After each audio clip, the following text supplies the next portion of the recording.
Bonjour, hello. Nous voici dans ce deuxième exercice consacré à Excel et au VBA. L'objectif de l'exercice, c'est de dire, à partir d'une base de données, on aimerait bien récupérer le tarif. Le tarif qui va dépendre de trois critères. Un critère concernant le pays, un critère concernant la taille et un critère concernant le poids. On a déjà étudié la façon d'effectuer des recherches multicritères. Lorsque les différents critères donnant un résultat possible étaient effectués selon à l'intérieur d'une base de données unique, là on va envisager une autre problématique, à savoir qu'on va avoir différents tableaux répertoriant les différents, ce qu'on pourrait appeler par exemple à l'intérieur des tarifs. Donc on a en l'occurrence à cet endroit-là la notion de pays, hein, ce qu'on pourrait envisager comme étant le pays dans la première colonne ici de notre base dans laquelle on a besoin de récupérer le tarif.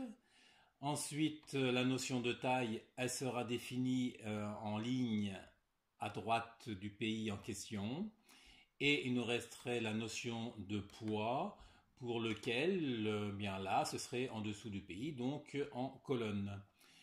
Donc, une problématique supplémentaire, c'est que en fonction des pays, il peut y avoir différentes tailles possibles et le nombre de tailles possibles n'est pas obligatoirement le même. Ça, c'est la difficulté supplémentaire de l'exercice. Et même chose pour les plages de poids, à savoir qu'au niveau des plages de poids, on n'a pas forcément les mêmes plages applicables dans tous les pays. Donc on est quand même dans une idée de recherche, une recherche un petit peu particulière, on va le voir. Parce que là, ça va être le genre de recherche qu'on pourrait faire avec une fonction index ou une fonction équive, hein, pourquoi pas. La seule chose, c'est que là, on va utiliser plutôt la fonction décalée pour effectuer cette recherche. On a vu aussi dans le tuto sur les fonctions de recherche verticale que la fonction décalée pouvait être utilisée pour effectuer une recherche à l'intérieur d'un tableau ou à l'intérieur d'une base de données.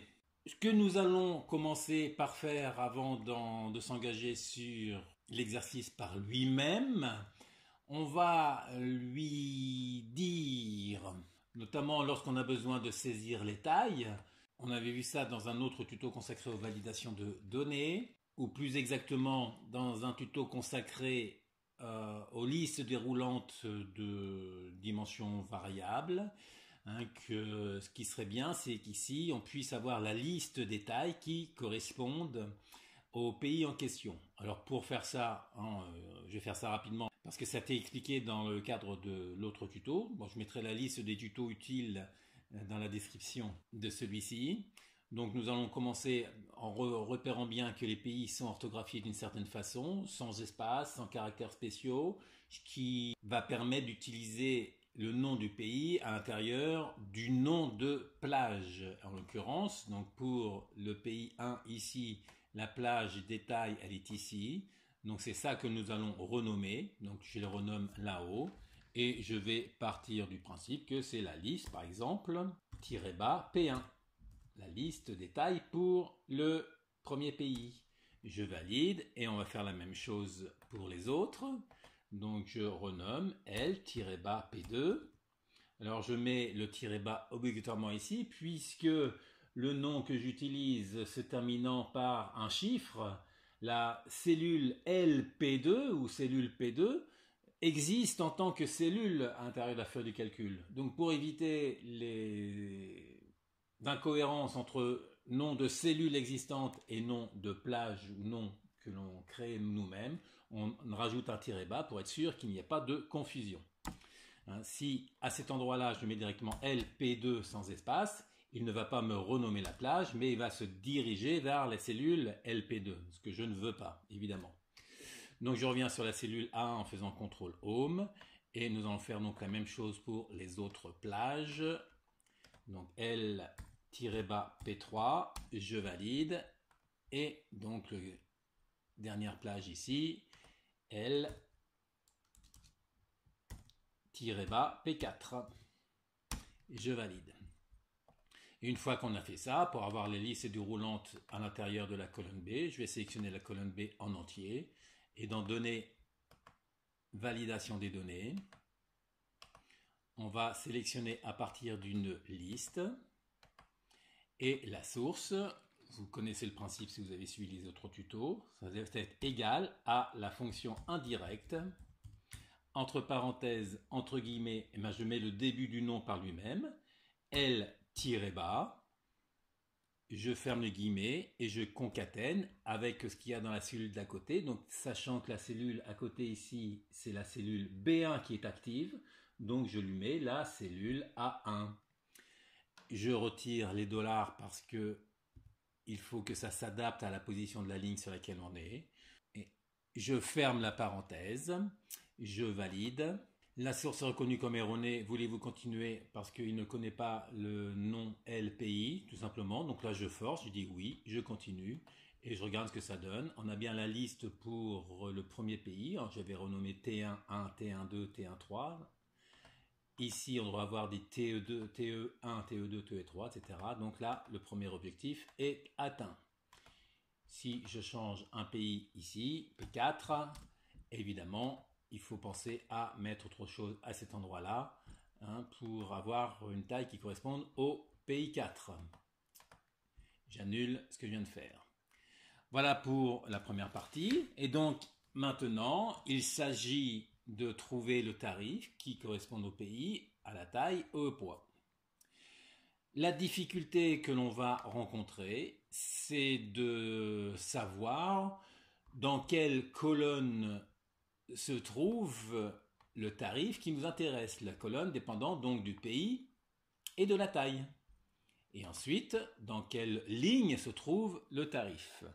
À partir de cette fonction décalée que l'on va utiliser, il s'agit de dire par rapport à la cellule A1, j'ai besoin de repérer dans quelle colonne se trouve le tarif, ou on va dire plus exactement la colonne où se trouve le tarif en question se trouve décalé de combien de colonnes par rapport à cette première cellule A1 et se trouve décalé de combien de lignes par rapport à cette cellule A1. Donc par rapport à ce qu'il va y avoir besoin de repérer, c'est repérer sur quelle ligne notamment va se trouver le poids qui nous intéresse, ou ça correspond donc à des plages en l'occurrence. Et la difficulté, c'est que selon les pays, on n'a pas la même structure de plage au niveau des poids en question. Ça veut dire qu'il faut absolument repérer d'une façon ou d'une autre la plage où se trouve la liste des poids qui nous intéressent.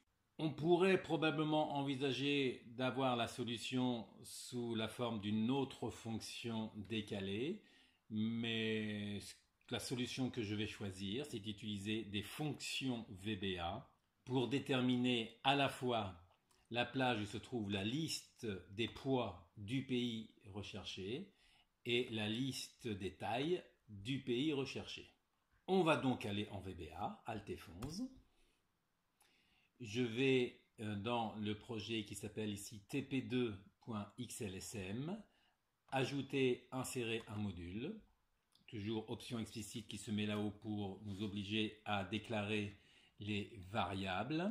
Et la première, je vais donc créer une première fonction, donc public, parce que là je vais avoir besoin de l'utiliser dans une formule Excel. Public fonction. La première, je vais la nommer liste taille avec le tiret bas éventuellement, de façon à ce que ce soit plus explicite au niveau du nom de la fonction à l'intérieur d'Excel, du côté Excel. Et je vais lui demander de me renseigner by val une cellule repère pour savoir de quel pays il s'agit. By val repère. Là, je lui demande de me donner une chaîne de caractères as string qui correspondra au nom du pays tel qu'il est dans la colonne A de la base en question. Et on va lui dire que cette fonction-là doit renvoyer, donc as, un objet range. Ok, OK, n'oubliez pas de fermer la parenthèse après le repère astring. Que nous allons faire maintenant, c'est connaissant, sachant que la formule cette fonction-là va intervenir quelque part à l'intérieur de la formule que nous allons définir dans la colonne D. Il s'agira de demander à renseigner sur la liste des tailles qui correspond à ce pays-là et dans la fonction qui suivra, la liste des poids qui correspond au ce même pays. Donc la liste des tailles en question, elle se trouve sur la grille comparative, grille complète ou ce que vous voulez, enfin bref, sur le deuxième onglet. Donc je retourne côté. Donc là il s'agit de quoi? Il s'agit de passer en revue toutes les cellules de la première ligne de la feuille de calcul et de regarder si parmi celles-ci, il y en a une qui correspond à ce que nous avons dans la colonne A ici. Donc passer en revue toutes les cellules d'une plage de cellules, ça nécessite de faire une boucle avec une déclaration de variables, genre dim au cell comme objet cellule as range. On va commencer par lui dire que si on n'a pas renseigné la chaîne de caractères en question, eh bien c'est pas la peine d'aller plus loin. Donc if repère égale vide, alors on sort de la fonction exit fonction. Et endif, nous pouvons poursuivre notre écriture de code. Donc avec la mise en œuvre de la boucle, for each au cell in range, qui nous intéresse, la première cellule de la plage en question se trouve sur la feuille, le deuxième onglet ici, donc grille comp. Donc worksheet, entre parenthèses, entre guillemets, grille, espace comp, point range A1, c'est la première cellule de cet onglet-là. Donc je ne me déplace pas dessus véritablement pour faire l'analyse. Je vais, tout en restant sur la feuille base, analyser ce qui se passe sur la feuille grille comp. Point range donc A1. Virgule, la deuxième cellule de la plage en question. Donc je vais poursuivre l'instruction sur la ligne d'après en faisant espace tiré bas à la ligne et indentation pour montrer qu'on est dans la même instruction. Donc je vais reprendre le worksheet grille comp, CTRL C, CTRL V, et cette fois-ci on va partir de la cellule complètement à droite de la feuille de calcul. C'est la range XFD 1. Et par rapport à cette cellule-là, on va aller complètement à gauche. La dernière cellule renseignée sur la ligne. Point end, entre parenthèses, XL, to left. Je ferme la parenthèse du point end et je ferme la parenthèse du range en question. Je fais deux espaces histoire de bien montrer que la première instruction se déroule sur deux lignes. Et maintenant, on est sur une nouvelle instruction. Et là, on va faire un test. Si la cellule en question que nous sommes en train de passer en revue sur la feuille gris complète contient la même chose que notre repère, qui doit correspondre au nom du pays qu'on a sur la base au départ, donc égal repère, alors, et là, on va y aller. Il faut déterminer directement la plage liste taille. À quoi correspond cette plage-là? Puisque la liste taille, c'est une plage de cellules. Puisque c'est une plage de cellules, donc cette liste taille, tiré bas taille, égale. C'est donc une plage de cellules, donc on va déterminer par rapport à une range. Range, si on regarde bien, ça veut dire que le haut cell correspond à une cellule où on a déterminé que c'est le nom du pays du côté de base, et la plage en question démarre sur la cellule d'à côté. Donc, la première cellule d'à côté, c'est donc haut cell, point offset, un décalage de 0 ligne, une colonne. Voilà, je ferme la parenthèse du offset. Et la dernière cellule de la plage, si on s'est bien organisé au niveau de la grille, ça veut dire que chaque tableau ici est séparé par une colonne vide. Ça veut dire qu'on va directement faire un OCL, point end, XL, to right. Ça, c'est détermine la plage. Je ferme la parenthèse du range ici. On est d'accord? Ça veut dire que quelque part, on a déterminé le nom du pays où se trouvera la ligne qui correspond à la ligne où doit se trouver le tarif que l'on veut récupérer. Donc la plage, la liste détail correspond à la cellule de droite ici à côté, et la dernière cellule, ça correspond à l'équivalent du contrôle flèche à droite qui détermine la dernière cellule, enfin la dernière cellule renseignée avant la prochaine cellule vide. Et donc la plage en question, ça correspond bien à cela. Voilà pour cette première partie, et on en a terminé avec ces fonctions-là, donc on va faire directement un exit fonction. Bon, ici, c'était pas obligatoire de le faire, mais dans la mesure où là, je détermine qu'on en a terminé. Oui, tout simplement, pourquoi l'exit fonction ici? Tout simplement pour dire, à partir du moment où j'ai repéré le bon pays, c'est pas la peine d'aller voir plus loin, de continuer la boucle jusqu'à la fin. Ça peut faire un petit gain de temps. Je fais mon endif et évidemment le next que j'avais oublié de faire lorsque j'ai initialisé la boucle. Donc next. Et c'est terminé de ce côté-là. Donc on va faire la deuxième directement. Donc public fonction. Cette fois-ci, c'est la liste des poids. Entre parenthèses, même principe. By-val repère as string. Donc là, évidemment, on peut utiliser le même repère que la précédente fonction. Et ça doit renvoyer une plage de cellules. On est dans la même logique. Voilà. Même chose que précédemment. Donc je refais mon dim ocel as range. Donc là, je suis obligé de refaire le dim ocel as range dans la mesure où le dim que j'ai fait ici était entre le public fonction et le end fonction. Ça veut dire que si j'en ai besoin dans une autre macro, je dois la redéclarer. Si j'avais mis le dim ocel au-dessus du premier public fonction, je n'aurais pas été obligé de redéclarer cette variable-là dans une autre fonction. If repère égale vide, then exit fonction, on est exactement dans la même logique.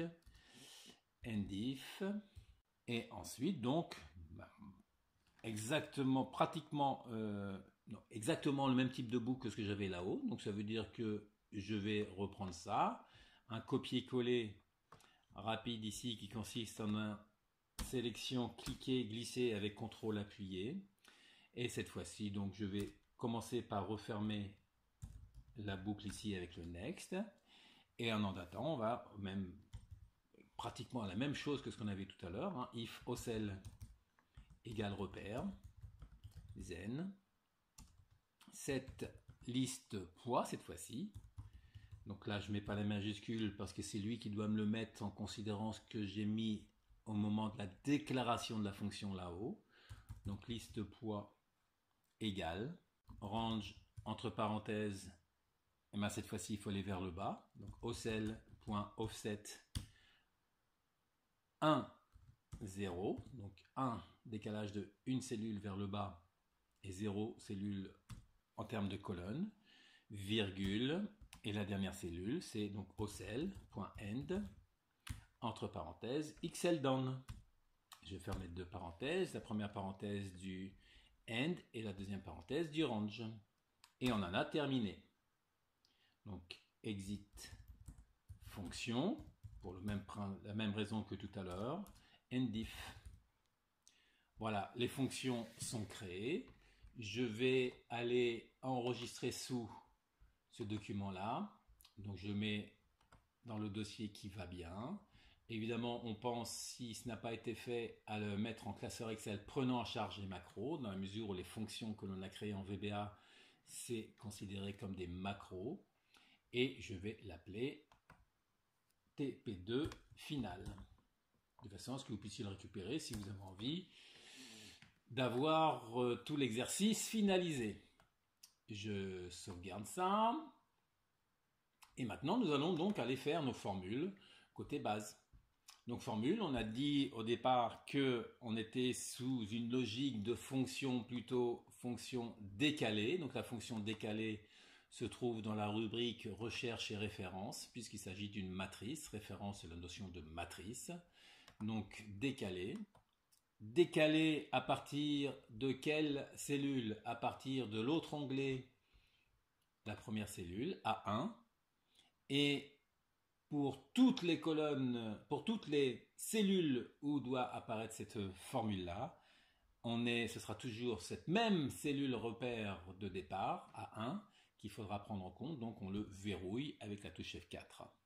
Décalé de combien de lignes? En d'autres termes, le tarif que l'on veut récupérer se trouve décalé de combien de lignes par rapport à la première ligne du tableau?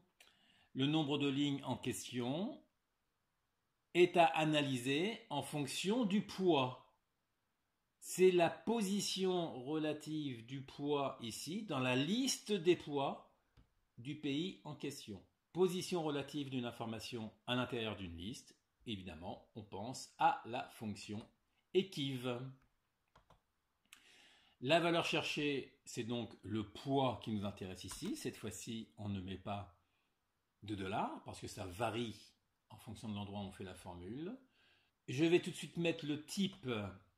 Le type, là, cette fois-ci, on travaille par palier à l'intérieur de la liste des poids de l'autre côté. On ne recherche pas le poids, la valeur du poids tel qu'il est écrit dans la colonne C à l'intérieur de la liste des poids. On est donc dans une logique de palier trié par ordre croissant, donc 1. Tableau de recherche, eh bien je vais utiliser une autre fonction.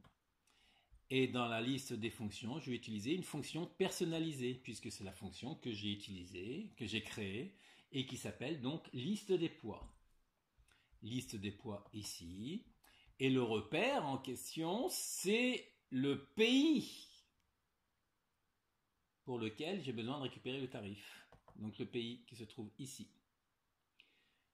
Même principe, le pays change en fonction de l'endroit où on fait la formule, donc il n'y a pas de dollars. La formule décalée n'est pas terminée. En revanche, la fonction décale ici, elle, est terminée.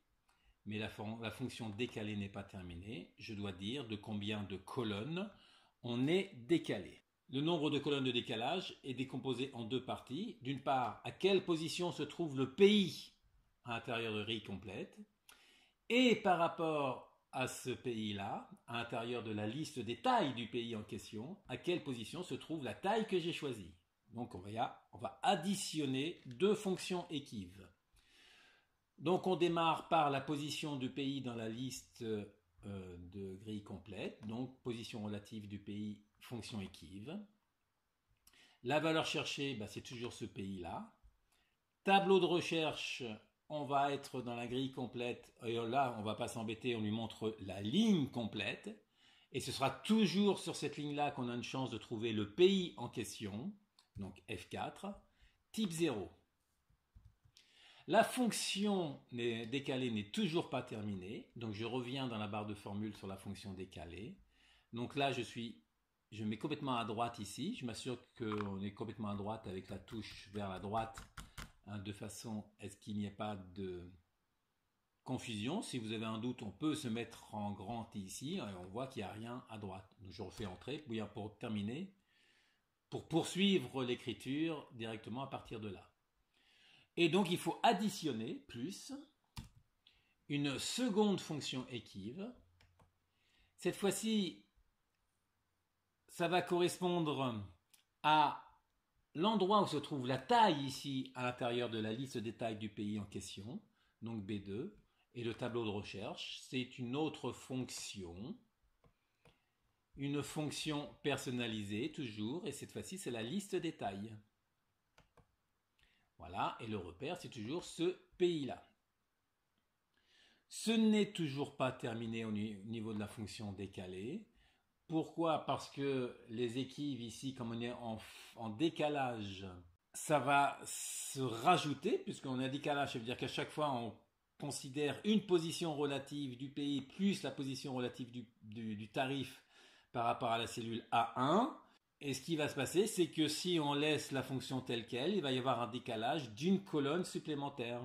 Ça veut dire que par rapport à ce résultat-là, il faut lui retirer -1 pour éviter d'avoir un décalage, enfin pour éviter tout simplement de trouver le tarif qui corresponde à la taille d'à côté. Je refais entrer pour revenir ici. Et il me faut combien de cellules en hauteur? Une cellule en hauteur, une cellule en largeur. Sachant que si vous ne mettez rien, ce sera obligatoirement 1 qui sera pris en compte. Mais vous connaissez maintenant le principe qui consiste à dire que même lorsque des arguments sont optionnels, et là on le voit parce qu'ils ne sont pas en gras, eh bien on met quand même une valeur à l'intérieur de façon à ce que la lecture de la formule soit plus claire. Je valide.